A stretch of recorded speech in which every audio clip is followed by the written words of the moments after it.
Welcome back to the Lost vs. Battlestar Galactica podcast. We're glad to have you here. In today's episode, we're going to cover why is Charlie better than Gaius? Thoughts, John? Come on, Charlie. Charlie's the best. Charlie's the greatest. I don't know how to contribute That's not a to fair this. comparison, right? Obviously, I stacked the cards. It's Kate for my versus favorite. Gaius, right? Or who? Locke versus Gaius. Kate.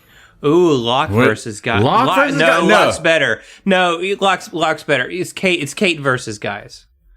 I think that's as far as worst characters. But yeah. Kate As far as like who's the least worst character in the Are first we episode of talking Interesting. about bagels? Yes. Yep. All right. Cool. Lost bagels. What's your favorite kind of bagel? Yeah, I what's mean, your I like favorite kind of lox. I like lox on my bagels. You know, it's pretty good. That's not a bagel. That's like a bagel dish. Listen. If you ain't putting shit on your bagel, then what are you would doing? Would you put lox on a cinnamon raisin bagel? Because if you would, that's disgusting. First off, don't come at me about my kinks, okay? I didn't know that I That was. does not constitute king shaming at all. No, I do like cinnamon. I like cinnamon raisin bagels too, but I don't. You put like cinnamon raisin on them. salmon? You know, okay. Well, I do like cinnamon raisin salmon. no, I just don't like cinnamon raisin bagels with salmon on it. That just reminded me.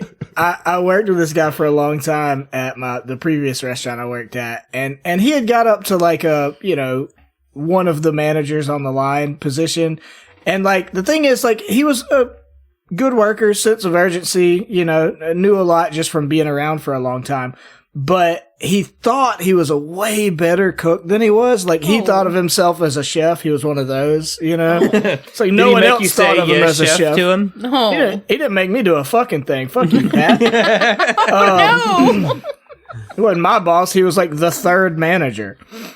I've been there longer than him. But Okay.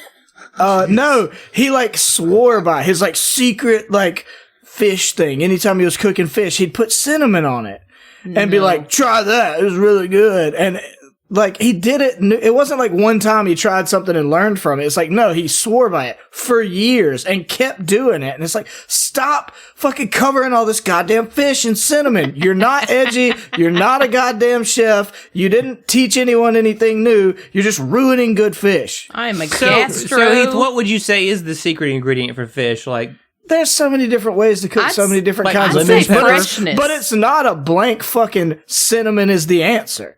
That's my point. One true answer. Cinnamon is it, man. well, what is your one true answer, Heath?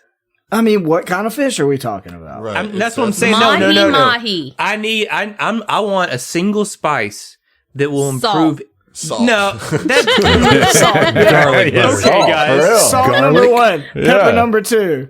Garlic. There's your butter. seasoning. The problem, what? Zach, is that different fishes take different seasonings.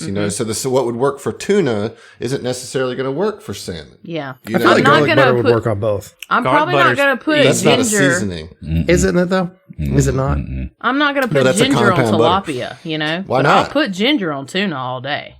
You can put anything on tilapia. Tilapia's Yeah. just You know what? True just shade. gross. True shade. all right, It's Adam. just- What would you? So, like, what? Come on, man. Give me something to work with. I can't mean- because I mean, you're asking a it's question too that's not. vague. Yeah. Sesame it's It's too seeds. hard. hard. It's- I can it's too only broad. afford one seasoning for my One fish. seasoning. What should it be? And I've got salt and pepper. Black pepper. Frank's. I've got them already. I got about one more seasoning. Tony That's Sash. I'm broke as hell. yeah. Tony Sasher. Tony Satcher. Dude, I mean, That's all I'm of it. inclined All to of it. agree, You know? No, I mean, Tony's like, on everything. it does get down to, because it's like, well, what kind of fish are we talking about? And then you can be like, okay, well, if I pick this fish, then here's 2 or 3 different ways it's really good. Like, my favorite fish is swordfish, but like, you don't want to cook swordfish the same way that you cook, plenty of other fish, salmon in particular. I feel like lemon might be Yeah, an acceptable I mean, answer. Lemon is not a seasoning. Listen, Nope, it's not. Lemon pepper is a seasoning, though. get It out. is, but I don't like. I don't like lemon. So I let's- like lemon So pepper. let's What? let's Yeah, let's, that's let's break good. this down then. Adam, define a seasoning for us, please. I will not. It's a I won't spice. do it. I don't owe you that. Nor do I have that definition. We're not even that close. We're not even that close. What? Oh no, I'm hurt. Hey, I have a really random question that y'all.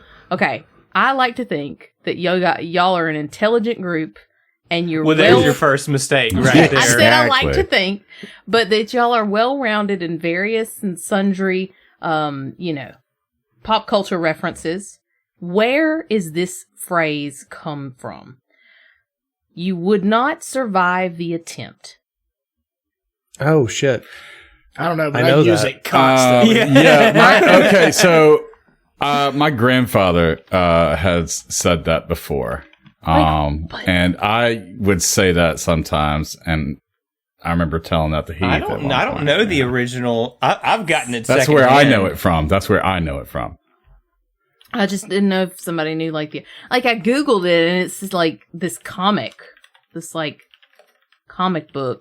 It's like this old lady and this old man talking.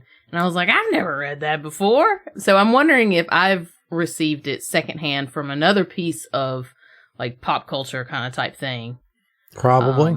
I But- mean, I feel like this one is like It seems a very tale pop as old as culture. time. You know? Yeah, that one I Yeah, think is yeah, old. absolutely. It may have been more popular. I just Googled it and I found the comic you're talking about. Mm-hmm. But that may have helped popularize it more, but I do feel like it's not such a specific thing that Yeah. it's just funny to say to somebody. Yeah. And And comedy is, I don't know. It's not specific enough that it has to be from a Fair. specific niche Fair enough. place.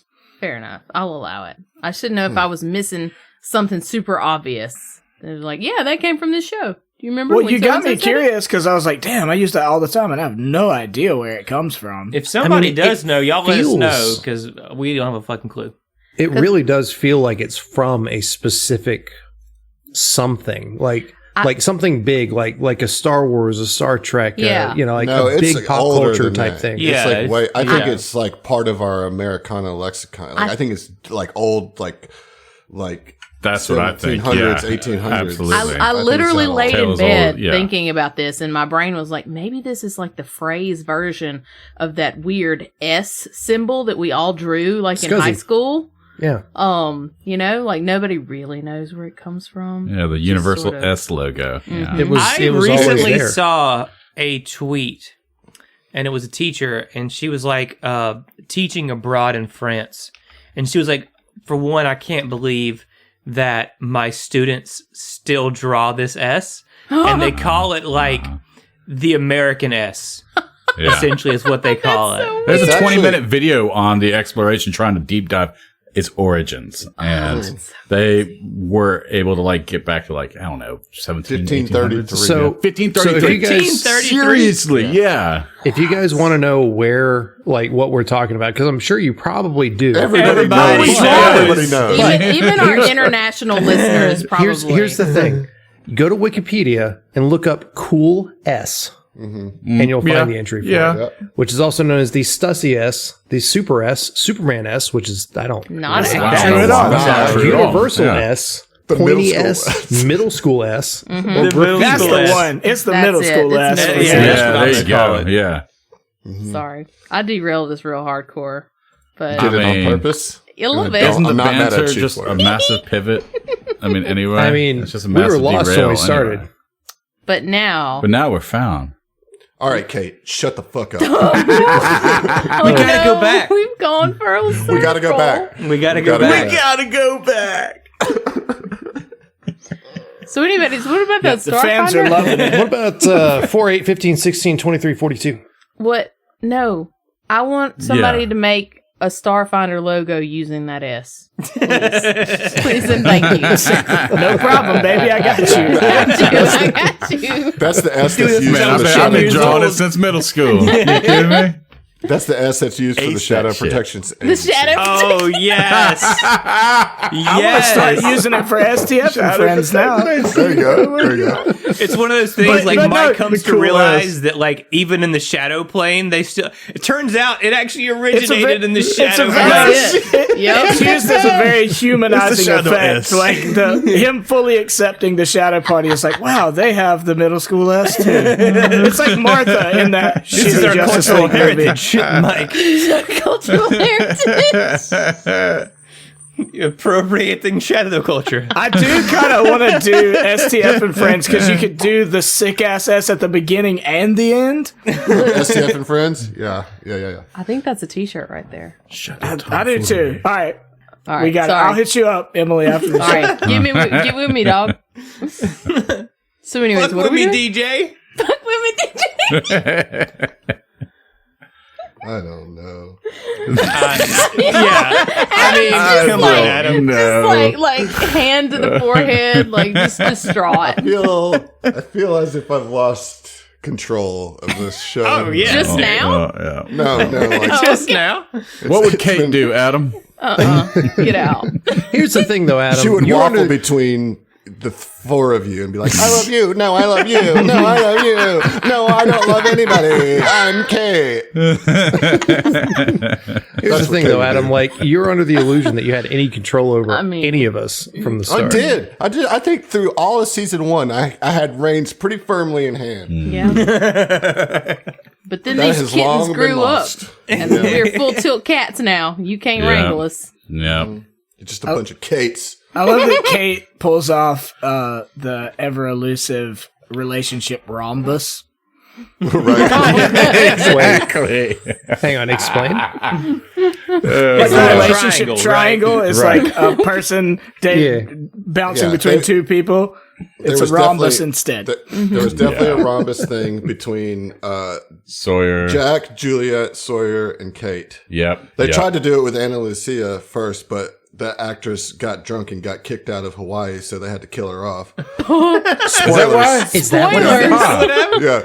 Yeah, that's totally why. Spoilers to the behind-the-scenes reasoning for the firing of a cast member who was temporary to begin with. It was on a, 20-year-old show? 20-year-old I feel spoilers like here. if you haven't seen Lost by now, You're not going to watch it. you're not going to So, watch. you know what? Do yourself a favor, don't. I mean, and do yourself a favor and just watch Battlestar Galactica instead. Oh, Hey. all right. Full circle, everybody. Guys, we are All right, coming let's up start on the show. 13 Yep. minutes. No, Successful no, no, banter. no, no. Let's go. Speaking of full circle, we're playing Starfinder, Yeah. and that starts with an S, and you have some people that are lost, and I would like to check in with them. So what I need from all of you Pretty good, man. That's cool. is the wah wah wah wah wah wah wahs, because we're going into the side flash.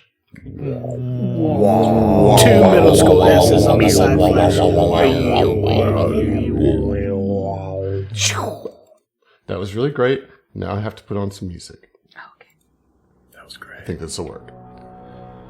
Xenophanes 6 sits at the console of the Epic Tracer, or rather, a manifestation of the Epic Tracer, looking across the controls at his erstwhile friends.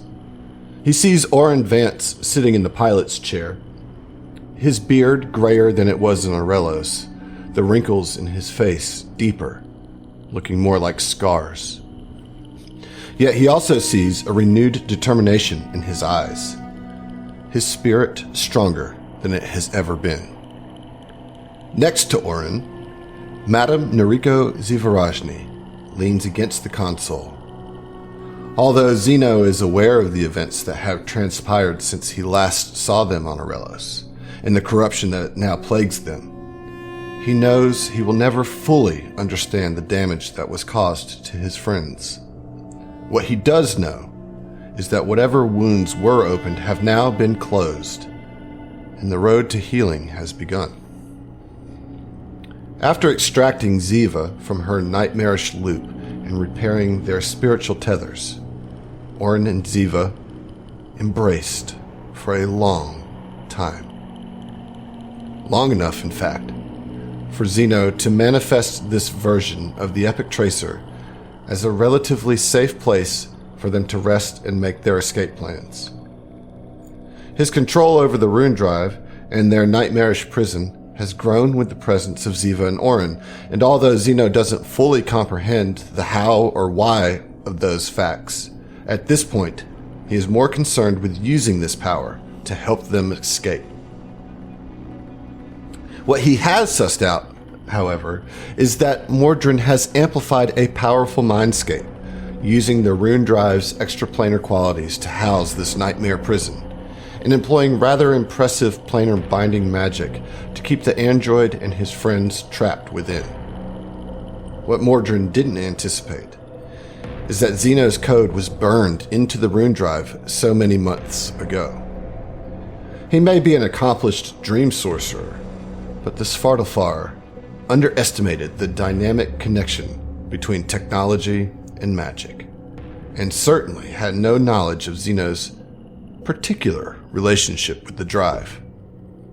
As his understanding of this system grows, so too does his confidence that they may actually be able to turn the rune drive's power against Mordrin.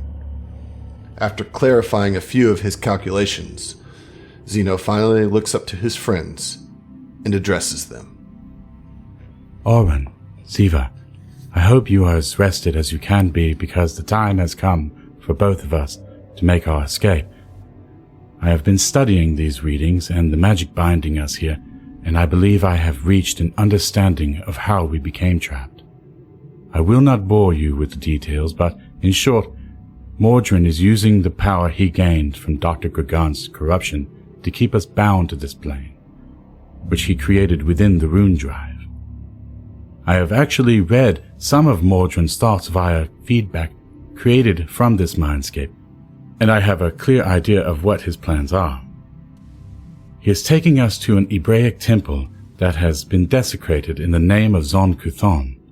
He plans to deliver you, Ziva, to the High Priestess there, and likely kill Oren and myself afterward. We are close to arriving at this temple now. While he is under the effects of the shadow corruption, he will be too powerful for the three of us to defeat, and that's to say nothing of the potential strength of a high priestess of Zon Kuthon. Therefore, we will need to use Mordrin to defeat this priestess while he still has the power of the corruption flowing through him. This is where you two will come in. You will need to channel all of your telepathic abilities into this console, which I have created to serve as a control panel of sorts for the rune drive itself. Again, I will not belabor the specifics, but I do believe this will serve as an appropriate conduit. When Mordrin approaches the temple and the priestess, he will have to lower his defenses for just a moment as his intent is scrutinized. During this time, the two of you must channel with all of your might to force Mordrin to mind thrust the priestess, killing her then and there. This will surely evoke Mordrin's ire and hopefully draw him into this plane in anger, giving us our opportunity to defeat the Dream Prophet. But you said he's too juiced up on shadow corruption for us to defeat. What good's it gonna do to kill the priestess if we're still trapped in here with him? Yes, for that, we must have faith in Michael. Mikhail, what? How can he possibly help us? I have spoken with Michael in his dreams. He is in Dr. Gagant's domain. The veil between dreams and reality is thin there, as you two well know, and soon they will be in the doctor's lab. I have given Michael explicit instructions to find the source of the corruption and destroy it at all costs, stripping Mordrin of his newfound power and us of our corruptions. But that's a suicide mission. How is he gonna do that all by himself? He is not alone. Before we became trapped here, I traveled with some Kyols, twins, native to the Shadow Plane. These twins are themselves quite powerful and are equally invested in ridding the universe of Dr. Gragant. Michael is also supported by one Kuiper Vargas and a combat droid named D. Well, what about Fel? Unfortunately, I do not know of Felino's whereabouts, but he is not with Michael. Oren and Ziva's faces fall, but Xeno quickly adds, I will say that I have a strong feeling that he is alive somewhere. I cannot explain it, but I have the sensation that he is calling to me. However, it is faint and inscrutable. For now, we must focus. If my plan fails, we will certainly fall to Zon Kuthon, and Ziva will lose everything to him. We must defeat the priestess, Mordrin, and this temple, for Dr. Gregant's corruption will be child's play compared to the machinations of Zon Kuthon. Unfortunately, Ziva, this will be painful, and will push you to the very brink of your corruption. You may have healed your connection with Arwen, but all of us are still consumed by shadow, you most of all. Your soul still hangs in the balance. You must use your pain to its full extent to free us and yourself from this prison. Ziva looks at the android for a long time, and then to the mystic beside her. Orin returns her gaze with steely-eyed resolution and grits his teeth. I got your back, Cap, and so does Zebra. You're my captain, my friend, and I'll be damned if I let Mordrin, Dr. Gregant, or Zon Kuthon himself lock you up and steal your soul. Nah, it ain't going down like that. You're nobody's puppet. So let's get the fuck out of here and show him who Madame Ziva really is. Wow, wow, wow, wow, wow, wow, wow, wow, wow.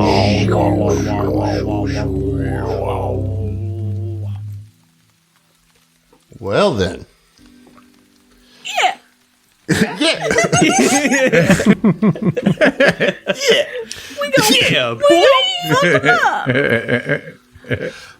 Yeah. Things are heating up. Things are happening. Moves are being made. Yeah. We are getting close to the end. I know I keep talking about it, but seriously, like this has been a long journey for not only the characters, but I think us as players, us as friends. There's a lot writing on the next few episodes. Yeah, you fuck it up, Adam, and it's over, man. Yeah. It's all on you, Adam. Not at all on us. Not even a little. This might fly. Will be the flagship show. I take it all back. I was just kidding, man. Hey, Adam. Yeah. You're doing great. But for real, Adam, you are doing fantastic. No, you actually are. Like, unironically. Yeah. I was saying it being shitty, but like truly. I very much appreciate it. It does my heart well and my mind well to hear that. But it's you guys are the reason why, right? Like, I couldn't do any of this without y'all's buy-in and assistance. Zach, I remember very clearly. I don't remember when, but I do remember the conversation super clearly. With the clarity of the soothsayer. I remember having the conversation. I was like standing out. I called you on my way home from work. I remember texting you like, "Hey, I want to call you and talk to you about something." And I can't imagine what you might have thought that was going to be. You never know when it's like when you talk, Yeah. And then I called you and I paced outside of my back door because we talked a little bit. I got home and we were still talking. And I was pacing outside my back door as I was kind of presenting the very origins of this idea of Warren and Ziva not being part of the main party. And I was so nervous, and I was really nervous what you were going to think about it, and I was afraid that you were going to be not into it at all. And I remember what you said to me is, well, Adam, I don't know how you're going to do it. I think it's a cool idea. I trust you to take us there. And here we are. You know what I mean? And like, you, Emily, with Ziva, my God, I couldn't have asked for a better, like, buy-in to the corruption mechanic than I got from you. And then, Heath being willing, like he didn't relish playing a villain and Mordrin. And then Fucking killed it with that though. Yeah, and Josh being really, really flexible with D and Fel and really letting that kind of fall in a natural, organic way. And then of course John all the way back to the beginning with Zeno giving me that trust with that. So I appreciate you guys say I'm doing great, but I will amend that to say that we are doing great, and I'm very excited to see where this goes. And for that, I will give you guys a round of inspiration. Oh, yay. That was the whole plan. Good job, guys. You're a blessing. It's all about farming Completely- inspirations. I was completely out of inspirations, you know? Yeah. So. Hey, Same. Let's start with where it all started. John, roll a d6. All right.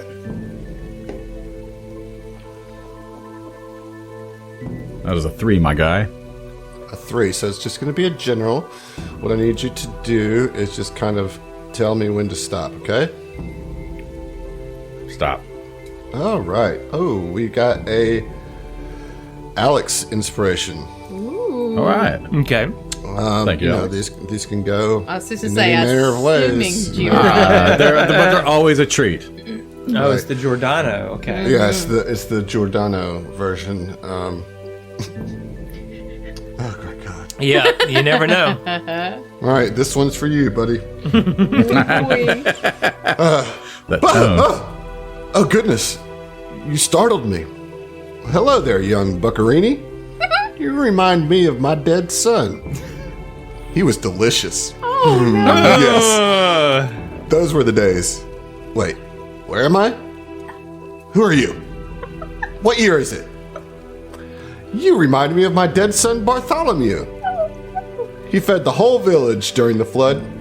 Wait, where am I? Who are you? I miss my son. That's your inspiration. Oh my god. Do you feel inspired? Yeah, like I fucking love you, Alex. it's like I want to make a you character completed the off of this now. project, but did you read the assignment? You know what I'm saying? Listen, creativity You turned in is- something. Zach, let's go with you next. Roll me a d6, please. Who? Zach. Oh, okay. Can do. Can do. 5. 5. Not quite hitting No, the that. personnel. Okay, so... Oh, hey. Oh, yeah, you got to just kind of tell me when to stop. Now. Okay. Well, we got a new contender enters the ring with an inspiration from Wayward. Hey, Wayward. Oh. Hey. Nice. What's up? Oh boy. He's just like grinning. It's tickled him. Adam's face. Along the shore, the cloud waves break.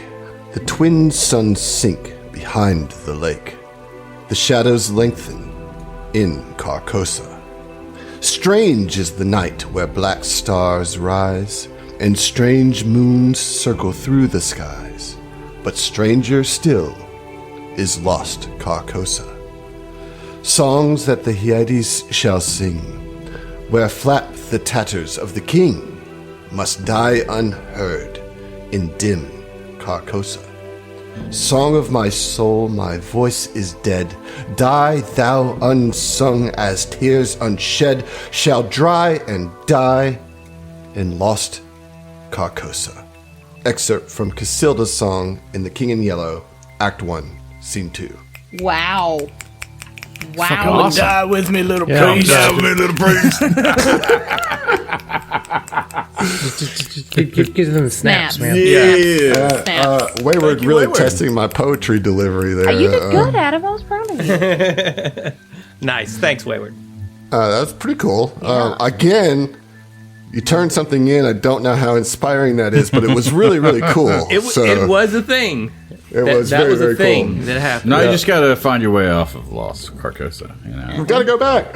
No, God damn it. All right, let's go with Heath next. Roll you a d6, buddy. All right. That is a 1. Hey, that's a personal. Hey. Nice. Yeah, very nice. Heath, I need you to roll a 1, 2, 3, 4, 5, 6, 7, an 8, a d8. I don't have enough to just doom scroll and say stop. well, no, the personals are all a little bit shorter, so D8, you said? I did. 4. A 4. This is sir. going to be. Please don't be Alex Giordano. Please don't be Alex Giordano. You scared, bro? You scared? starts off with, Absolutely. Okay. Well, this one is from Jimmy T. Jimmy T. Oh, nice. A random lyric from your training music playlist pops in your head. Yeah, I got some hell to pay, yeah. I steal your thunder, the joy of violent movement pulls you under. I don't know that I lyric. like That's it. from a song, so I didn't know how to sing it. Well, but- your delivery kind of probably ruined it. Oh, He did some good on delivery before that. It's balanced. it's tell you valid. Hit it, I don't hit know us what with it's it from one more either. time, Adam. Yeah. A random lyric from your training music playlist pops in your head. Yeah, get some hell to pay, yeah. Still your thunder, yeah. Joy of violent movement Yeah, pulls you I think the under. purpose was to Google the lyrics. Right. Cool, Yeah. cool, cool, I kind of wanted to know what it was. It is with that- But with the that- delivery was You on couldn't point understand for me? that You one. couldn't understand me? on No, that what is that called? Grindcore or something? yeah, or gore? just like a- gore? Screamo. that? Just no, Vest Metal. That's is not what Best it's called. metal. Best metal. So it's a Lamb of God song.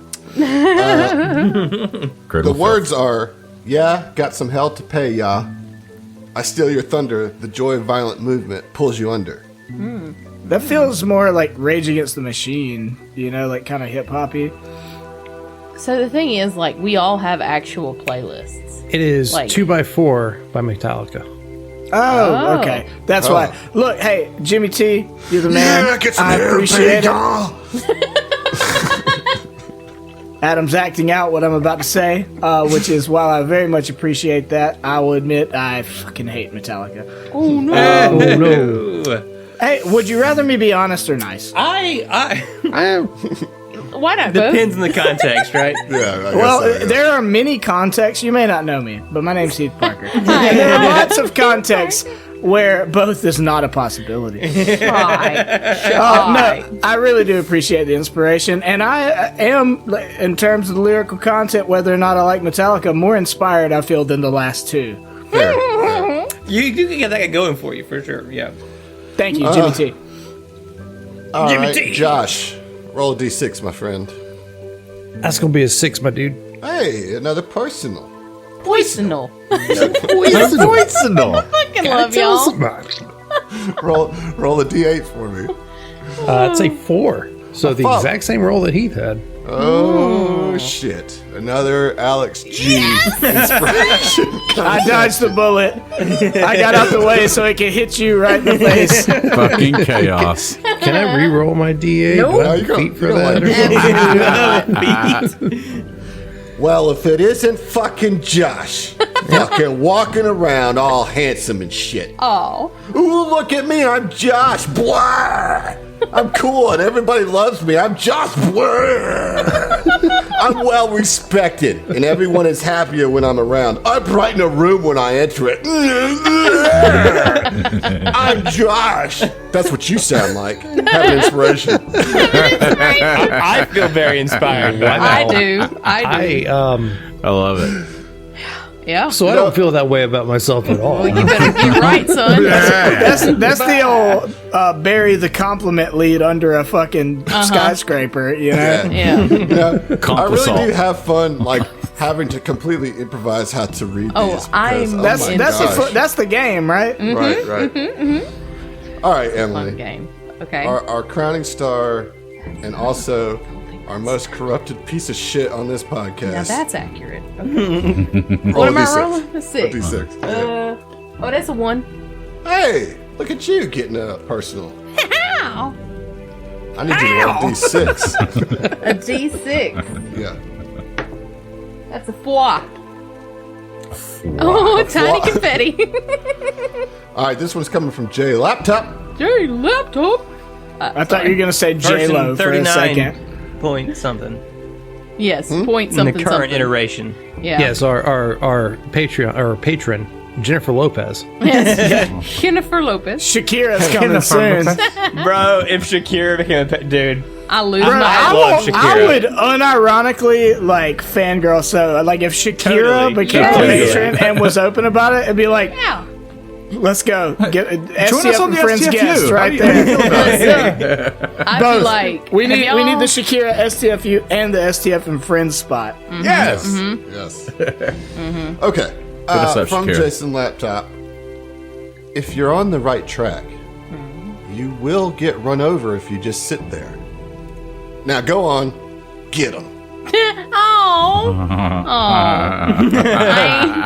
I ain't played a get 'em kind of Yeah, it's character been in a a hot minute minute. since we had a get 'em in this party, isn't it? One day, That's maybe. all. Who knows? It might change, right? Fingers crossed, I guess. Thank you. What a lovely round of inspirations. Just so. Did we All get the one guys. for John? I don't. Yeah. Did I miss that? I guess went I to- was. It was the first first one. Voice Oh, one. okay. The voice one. Yeah, it said. Listen, I don't know what's going on, man. I'm just. It just said, hanging "Give me out. fuel, give me fire, give me double double zah." Whiskey in a jar roll. Okay. Bless it. You know what? It's look, I hope that all of you listeners realize it's just this kind of episode. So I want you guys to talk amongst Yeah, yourselves. we haven't while I go recorded get in a another week, beer. so. Adam's. Did you hear me? No, what? No, because John always talks over me. I do. No matter when I talk. It's part of the brand, man. I'm currently doing it right now. I He said, really came out of his shell. talk amongst yourselves while I go get another beer. Oh, okay. All right. Okay. In the honor of talking amongst ourselves, we've done one flashback and a fuckload of banter, and we are 45 minutes in. Yep. Are you serious? Oh Yes. my god, that is That'll be fewer minutes. disgustingly Some- long. yeah. A lot of that's going to be cut because we had to do the Yeah, we had to- corruptions Yeah. and all that. Oh, yeah. I'd We're say we realistically still- at like 25 or 30 minutes. Oh, knows? I'd say 30, a solid 30 of just hot mess, just shenanigans. Look, You know, listen, man. who's you mad know, though? Who's mad? Nobody. Not me. Are you not yet. Oh entertained? no, we're running a little long. Are you not entertained? Did I tell y'all that I got a Galaxy projector? You Wow, mentioned that's that. really what? that's advanced technology. Yeah. I was thinking like Samsung doesn't Galaxy actually- projector. Like they Oh make no, those. no. Projects a whole galaxy. Right. Yeah. I mean, it's It's mostly it's like a strobe light that puts the Yeah. galaxy on your Right. walls. Yeah. Yeah. I mean, It's- I have a Galaxy S22 Ultra and it's got a projector. Not You know really, I'm what, just being listeners? shitty. You can't hear this, but I'm doing the old jerk 'em off motion. That's what I was doing in the RNZ flashback. Oh yeah, I didn't appreciate that. I looked up at the screen as that was Did being you really, read. Heath? You did Yes, he gave I us did the finger in the hole. That's the whiskey in the gross. jar. No, I'm so glad you guys take all this so seriously. It's really We nice do, that Adam. that you respect all the work that we put into All this. the I really work. appreciate it. Well, let's go do another round of Curtain cats. inspirations for the not- Okay. Not taking it seriously is the work. That's okay, the it's- secret. Secret sauce. It's like lemon pepper on fish. no. Cinnamon on fish. Cinnamon on fish.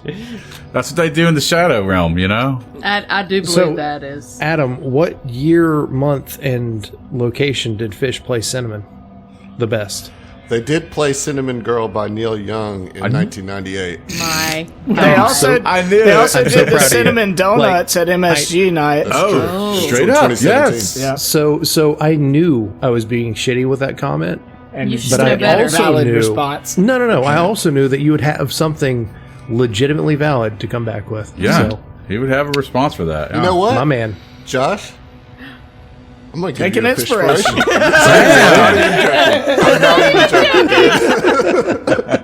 Inspiration. I'll take it. I'll take it. Inspiration. Yep. And listen, I'm sorry. I'm sorry to our patrons, but this is legit just going to be a fish-spiration.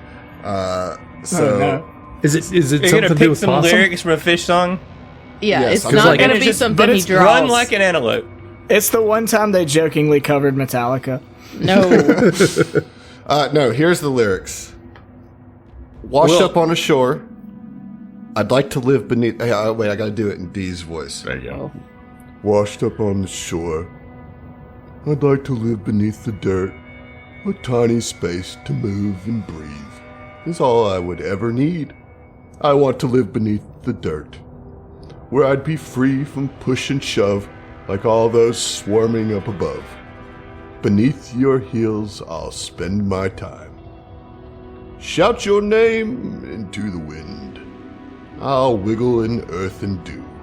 Shout your name into the wind, and sometimes I will think of you. It's very Father Gloom. It's very Father Gloom. Who do you Well, think I mean, gave that's- Dee his voice? Yeah. True. Right. Like, that's where it came from. Yeah. So, Oh, There you go. Adam. There's a fishspiration for you, buddy. that was Adam, beautiful. my dude, cheers. Cheers. Hey, what song was that? We talked about fish and Lost in this episode. Oh my Shit. God. Adam is on Adam's cloud Battlestar nine. Galactica. To answer your question, that was dirt. Okay, I made some assumptions, but I like the How clarification. dare you, John? No, that's the So song. much better than just dirt. That's the name of the song. Oh, I'm telling you, dude, it was dirt. It's Dirt. total dirt. It's totally dirt. It was totally dirt.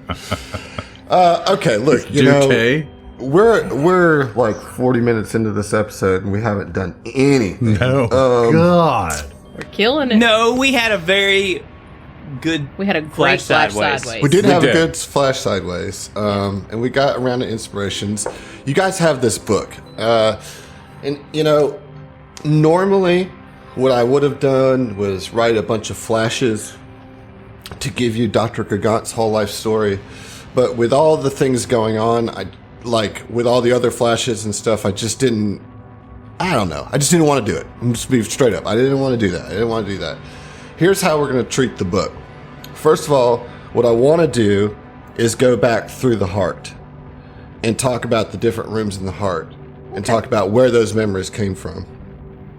And then as you continue to progress through this dungeon, I will give you the background to each room.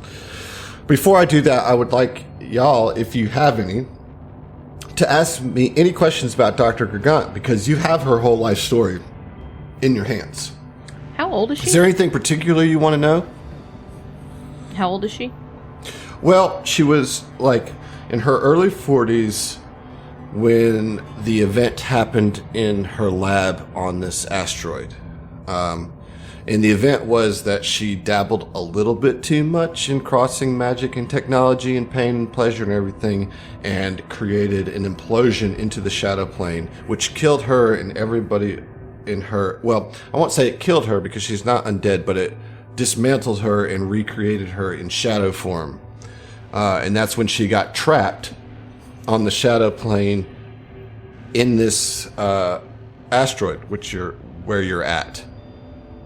I will say this, that her whole motivation comes from both of her parents suffered from terminal diseases. I think we covered this a little bit before, but both of her parents suffered from terminal diseases that she tried very hard to attend to, but they suffered greatly.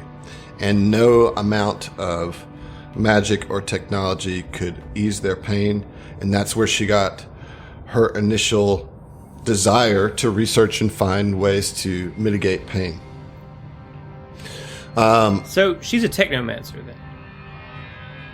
Yes, she is.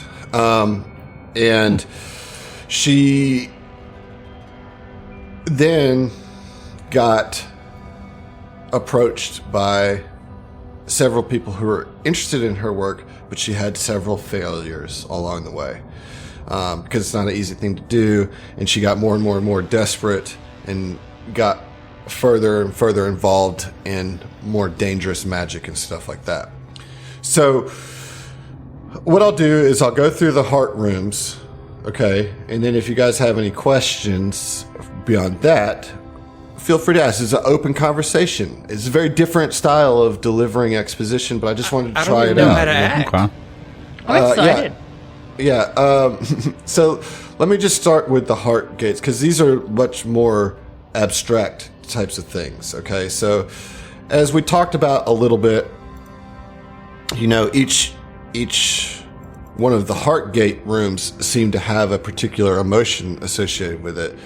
And I will say that most of them were her good emotions that were extracted from her the further into the shadow corruption that she got. So with the acceptance of self room where her altar was, it was harvested from her sense of serenity, her peaceful acceptance of self-image. She often saw herself as a failure, especially in her professional career, and spent the last decade modifying her physical form. And so it was not difficult for her to cut any kind of self-acceptance out of herself and manifest it as a wall. Is part of this. So the heart gate is like her removing parts of herself. You know, the tether is just child's play compared to what she did to herself to protect her shadow lab. So she got rid of any peaceful accepting of who she actually is and created that chamber that had the altar to her. Okay. Then there was the area where that room was the mirror room. Okay. Yeah. The mirror room. The Love's Embrace was where the space asparagus were. That was the altar. And this was born from any love that Dr. Gargant had in her heart. Pretty much that emotion, for all practical purposes, died with her parents. She threw herself into research. She never felt the need to pursue any romantic relationships at that point. She had very few friends, but it was mostly just her peers. And she never truly felt close to any of them. So again, an easy emotion for her to cut out. The next one was her gratitude. And there's not a lot of deep story with that. It was just her sense of being thankful was cut out, and that's where you guys had to do the whole like pods and switch out the gear and all that kind of stuff. Yeah. Okay. The compassion of death, which is where the steward was trapped in her ever looping aging process with all the tombs. I think this was probably the hardest for her to get rid of, because she did truly feel compassion when it comes to death. Like, her parents were finally at peace when they died, and as difficult and traumatic as it was for her to lose her parents, she understood that sometimes death is easier than living, and it, unfortunately, that atrophied soon after she was forced to accept Eclipse Innovations funding, as she was killing a bunch of people who didn't actually need to die for her research. And then I think that's pretty much it. The wound itself is basically just representative, the gaping maw, as I like to say. As I like to phrase it, is just representative of the hollowness that's left in her with all these good things carved out of her. I think you already know what the patient was in the last room that you were in. It was her two parents. Yes. Yeah. And then in here, this room represents her failures in the corporate world and constantly failing to meet the expectations of her funding. So I don't know. Maybe it would have been cooler to do flashes and all that, but I just wanted to kind of have an open conversation with you guys about that and be kind of straight up with you guys, because it's a cool dungeon that otherwise you wouldn't really get to appreciate all the context, Right. Yeah. There's not like some just piece of paper just lying around. There was legitimate thought that went into the construction of this environment. So what are your thoughts? What are your thoughts on all this? I just have one question that I don't know if it's in the book or not, but I really need to know. Same. What's Dr. Grigant's secret, fish seasoning? God damn it! Before you even said it, I was waiting on it. I have the answer. On your face, dude. It is and bitterness. Pain. Hate and bitterness. Fair enough. Yeah. So lemon pepper. Zach, I love that delivery. Even afterwards, for like 15, 20 seconds, waiting for a response. No smile, no grin, just deadpan. I was committed. Like, that was great. God, it was good. I have Every now and then, I got him. then we fall apart. I have a question. Okay. What the fuck was and this obviously is not explained in the book, I'm sure, but the Mentor, what was it doing here? It's a fey creature? Yeah, great question. Very In the concerned, conference room. confused. So the Mementor was partially how she extracted these feelings. These, you know, the Mementor was a tool Memory theft, to like. So, and think about this too. The chicken raptor that you fought, which you still don't know the name of because none of you guys passed the check. Nope. Sorry. It's in the journal, though, right? Obviously, it's in the journal. It's not really. You bastard. Damn it. Horseshit. It doesn't say here in the thing that it is, so it can't be. No. So then it is. No, here, I'll tell you because it literally makes no difference if you know the name of this creature or not. It's called a Shadrav. So, there you go. Googling Shadrov now. Please don't. Don't do it. I'm kidding. I'm Please not. don't do that. Cheating. So, what I will tell you that is the book tells you that she has more than one in this facility. And that she's using the Shadrav's particular strange abilities where if you get wounded by one, you can see into the material plane. Yeah. So she's allowing herself to be wounded by these to spy on you. Oh, shit. Sneaky, Dr. Gregant. What a bitch. Oh, you're just now figuring that out? I mean, like, I knew it, but also, Let me hey, see what's the her episode. first name? Listana. Yeah, Listana. Yeah. LL Cool J.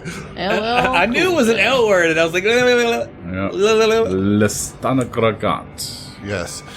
John, what do you think about all this? I mean, you've had the longest awareness and connection to Gregant. You know, obviously, Zeno's not here, right? Sure. But I just want to know what you think about Gregant. And because Zeno's experience with Gregant wasn't a bad one. And that's the thing is that I have more experience to say that has been with, well, rather Zeno's experience with Gregant has been more good than what we're experiencing, you know? So, I mean, obviously there is that schism between Kuiper and Zeno, and me in the middle of knowing, like, Gregant's pre- and post-corruption, you know? And, I mean, yes, we are getting into a deep dive into Gregant's humanity, you know, if you will, Or lack thereof. and then proceeding to the lack thereof afterwards, you know, and I mean, so you might say her loss of humanity. Her would loss be a of succinct humanity, way yeah. of putting that. Huh? yeah, that would be a very succinct way. Thank you. And the way that it's being revealed here through this heart actually being not just a physical manifestation, but it's metaphorical and in its aspects too, as to like how she's shedding every last remnant of humanity to gain perfection in the same way as the Velstrakian method would be, you know? And it's just, it's tragic. It's very, very tragic. You know, it's almost poetic in its tragedy here because, you know, she sat and tried so much, and still, you know, I mean, we've all tried our hardest at something, and sometimes it just doesn't work out, you know, and unfortunately for her, she just chose a really fucked up path, you know? Yeah, she made a bad decision. Good. Okay. Josh, there's some parallels here to Gregant's story and Kaon Reese's story in the sense that they were both just people who were trying. Is that my cat? I think it is Luna, yeah. It is. No, That that's is Kuiper Luna. again. He wants his fiscal kitty. His bowl's half empty. I want my gibbos. Starving. Acceptable. My water has been sitting still for too long. Why have you not yet bought me a fountain? Look at my cat. Look at my cat. Listen to my cat.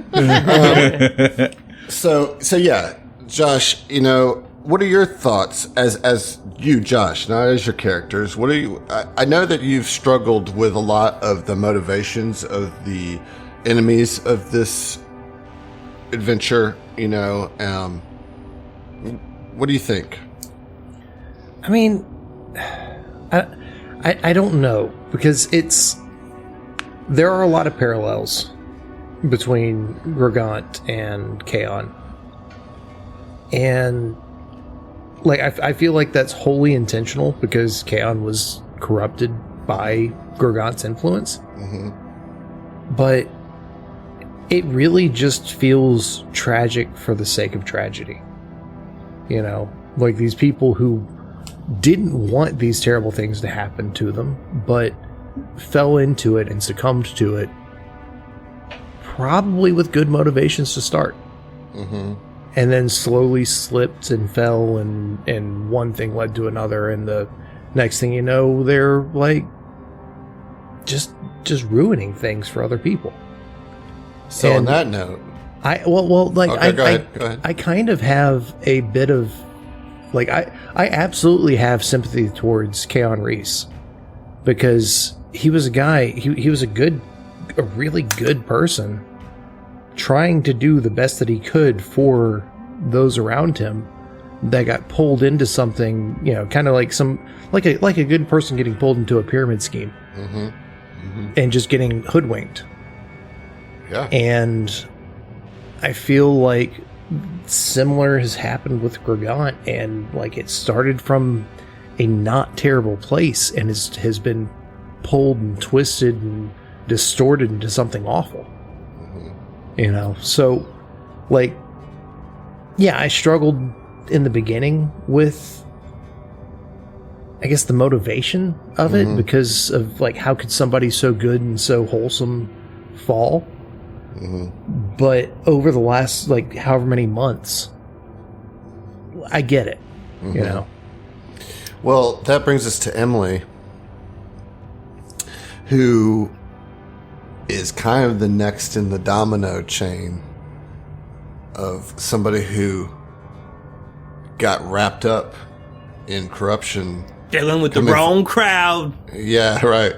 And like you more than anybody in this campaign experienced as a player the realities of trying to do something for good. Like, you were trying to do me a favor by leaning into this corruption. If I'm just going to speak a little meta here, right? Yeah. Like, your intents were good and resulted in a horrible outcome for you. Yeah. I just find it interesting. The parallels through all three, all this is quite interesting, and I think it's worth taking this pause that we're taking to discuss it, because you're very close to confronting all of it. I mean, to kind of what you said there, like me, Emily, the human, the player. I mean, we've talked about this a little bit before. That, after the session where, Ziva cut the tether in particular, like that moment where things shifted, I, as a player, like that night had to come apart. Like, I cried. I felt like I had made a terrible decision for the podcast, for the crew. Thought I had alienated my character and myself. And immediately was thinking like, oh, I did this. I done goofed. You done that? done it. But of course we talked about it, and we, it's always important to check in with your table. And Adam, that's one of the things I'm really, really grateful that you do a lot of the time. Like, even on air, we're like, let's check in with, players, characters. But, from the Ziva point of view, so much has been tested for her, I think, as a not as just a character, but like her character has been put to the test in a lot of this, and things have certainly been, her boundaries have been pushed. Some of them have been snapped. And I think she's in a much better place since she's reconnected with Orin. But there's still this sense of begrudging acceptance of what she's done and how everything is kind of played. And then for like Tenna, I mean, her whole worldview was turned upside down,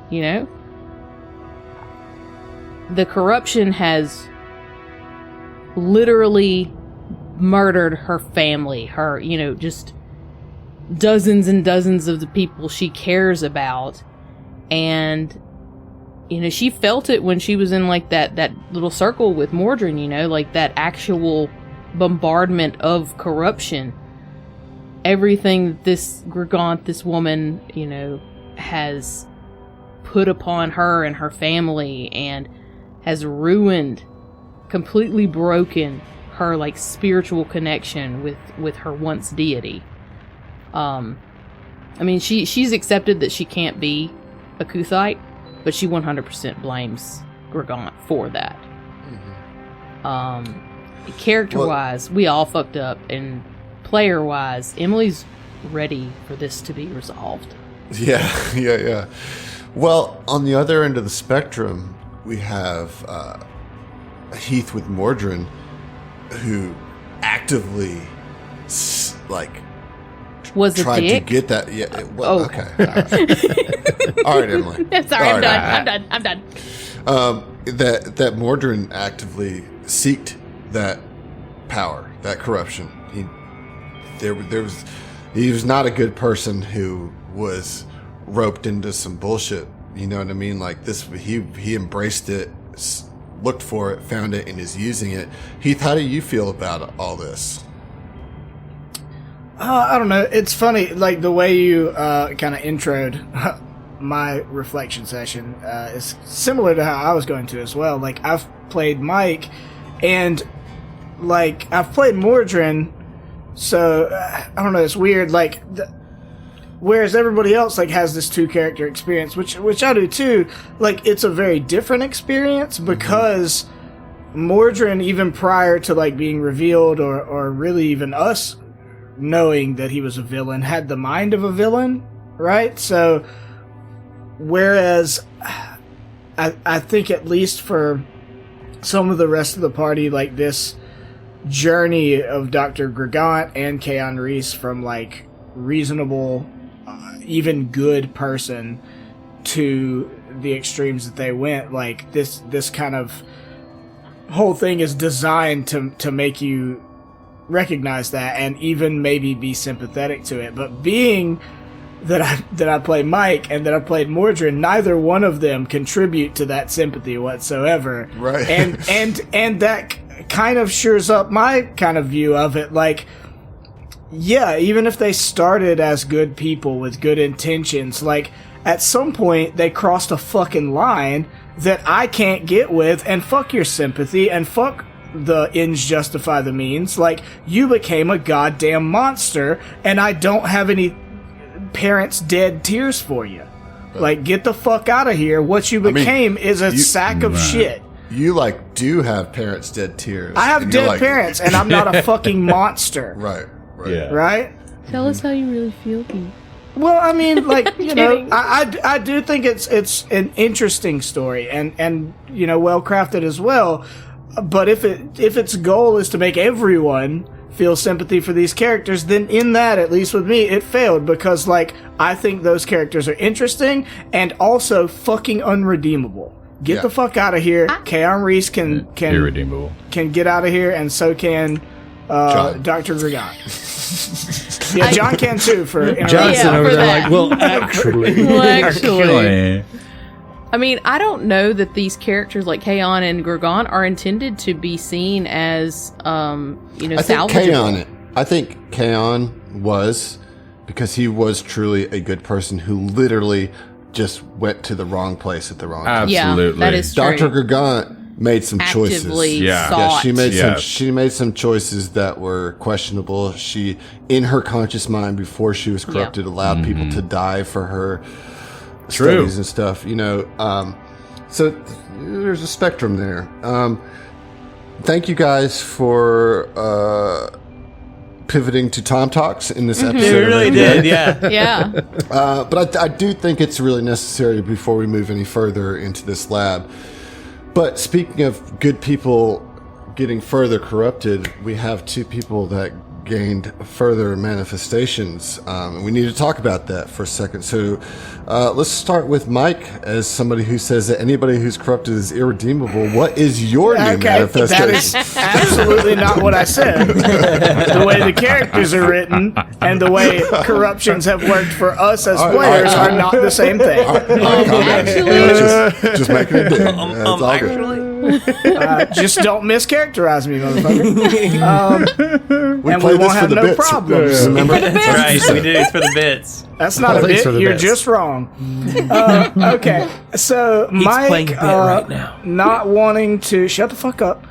Mike not wanting to I don't know, necessarily go down maybe the expected path, you know, like I think there's a couple that work, like the mechanics of the corruptions, like there are some that have prerequisites, right?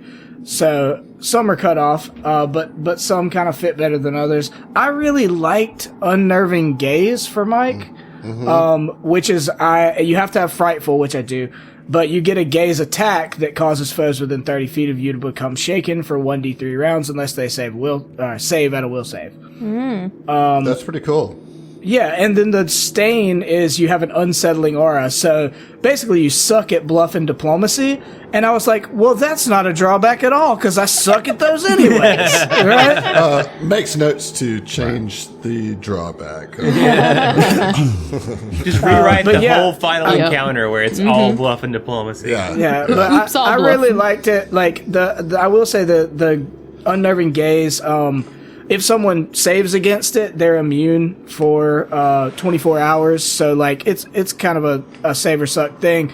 But it's the possibility is there that we start a fight, and if there's a lot of enemies in a relatively recent or not recent but nearby radius, like you could make all of them shake. Yeah. Start the fight off with everybody, you know, have like already dealing with the status effect, and I really like that. And also, like a lot of attention has been paid to like how scary Mike looks, you know, and since his corruption has come through. Yeah, I think it's a good choice. I do.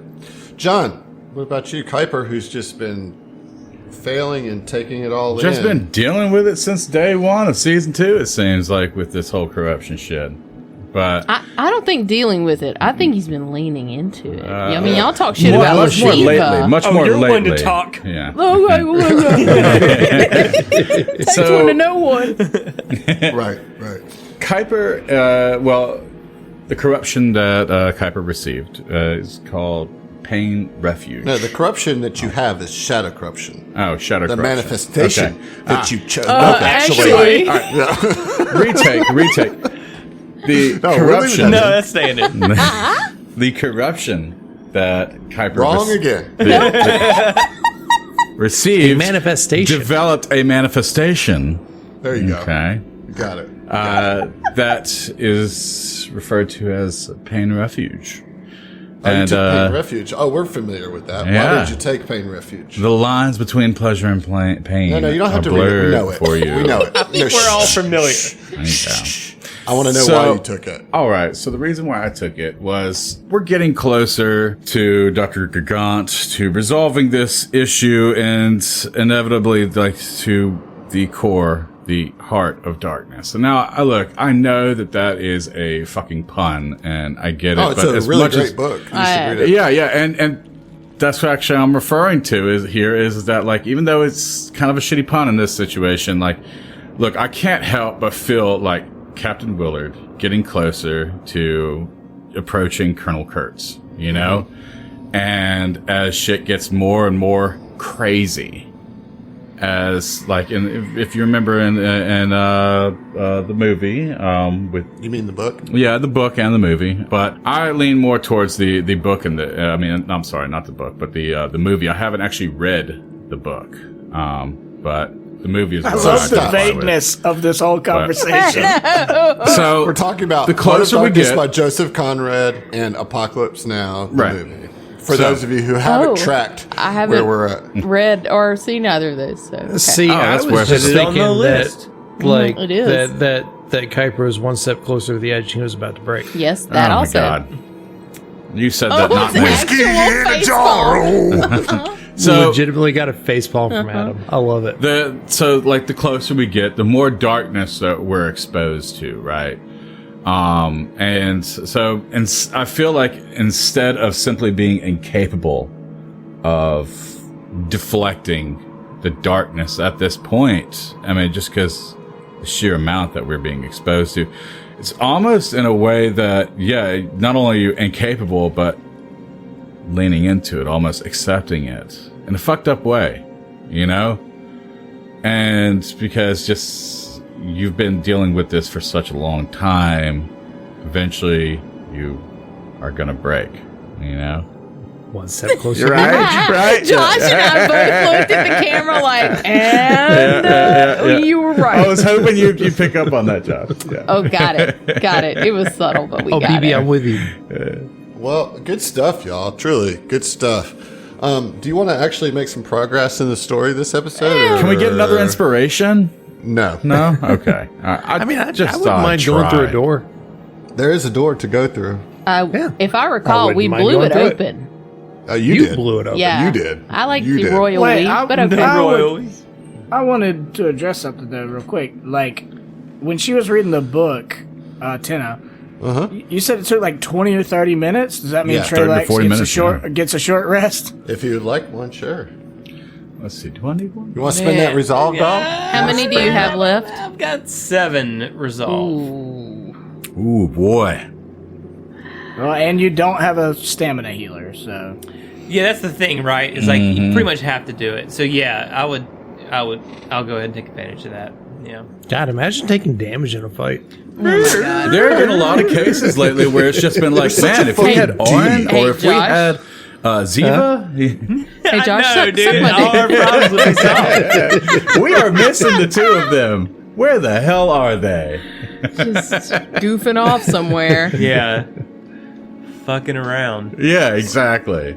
Yeah. I Get put your the shit book- together. I put the book in my bag and All right. Roll a corruption save. nuh-uh. This is I'm gonna argue with you. Just that face, like, nuh-uh. Nuh-uh. All right. so there's this, every minute it's in your possession. A new corruption save. right. I put So it there's- down. There's a lack of a southern door, so to speak, because it was blown away. He says y'all. It says y'all. No, it says use guys. Oh, It's a lack use of a guys. southern Yeah, door. lack of a southern door. Okay, yeah. Use guys. Oh, nice Off one, the dude. You gonna fucking use guys brain. gonna Good, open me? actually. I went down to the door. Ewanses. I didn't go through the door, but I'm looking through the door. What is it? Is it a hall? It is totally a hall. Hell yeah. I'm all about halls. Freaking love halls. You guys, there's a hall down here. No way. I go in. I Rest step in peace, Scott Hall. Oh, Yeah. Yeah, I'm not. Razor getting- Ramon. Razor just passed Ramon, away. dude. Yeah. Okay. I'm not. Okay, so I step Trailer down can be in. behind her. I got your back. I'm not going first. I'm just trying to move the party. So Right, like, I'm going. somebody get in here. for? The door is clearly not an object I anymore. wish our listeners could see the struggle such a of these fucking 5 tokens trying clusterfuck. to get into this. we mastered a giant desk, and now we are struggling with a lack of a door. So we have a 5-person party trying to squeeze into a Like, 4-square hallway. No, there's exactly 5 L-shaped squares. hallway. There's exactly 5 squares. Yeah, well, 5 squares if you include the open door that Emily blew open. Yeah, Love is an I'm open door. including. I'm including that. I had thought love was an elevator. Hey, I opened the door. Now go in it. Slow your shit. I need you to take a long, slow shit on that door. Hold on. No! Sir, this is not a Waffle House, all right? Sir, this is a Wendy's. Right. All right, so, Mike, you open the door. You open the door. You do open the door because it is unlocked, so you can do that with no problem. As you pass through into this room, it's like walking into an explosion in a laboratory frozen in time. Shattered glass vials and liquid hang in midair, and arcs of electricity flicker from exploding machines. A flurry of half-burned papers covered in diagrams and formulae are suspended throughout the laboratory. The smell of ozone floods the room, and a constant low rumble assaults the ears. In the very center of this room, you see a haggard and somewhat mutilated figure. Her body, wounded and bleeding from paper-thin cuts. Their coat smoking from acid and chemical burns. And her arms run through with scalpels and glass. Here you see Dr. Gargant in her most frustrated, youthful form. And we'll see you. I suspected we would. I suspected we would. I go kick her. No. Whip that ass. You say Hagrid was suspected that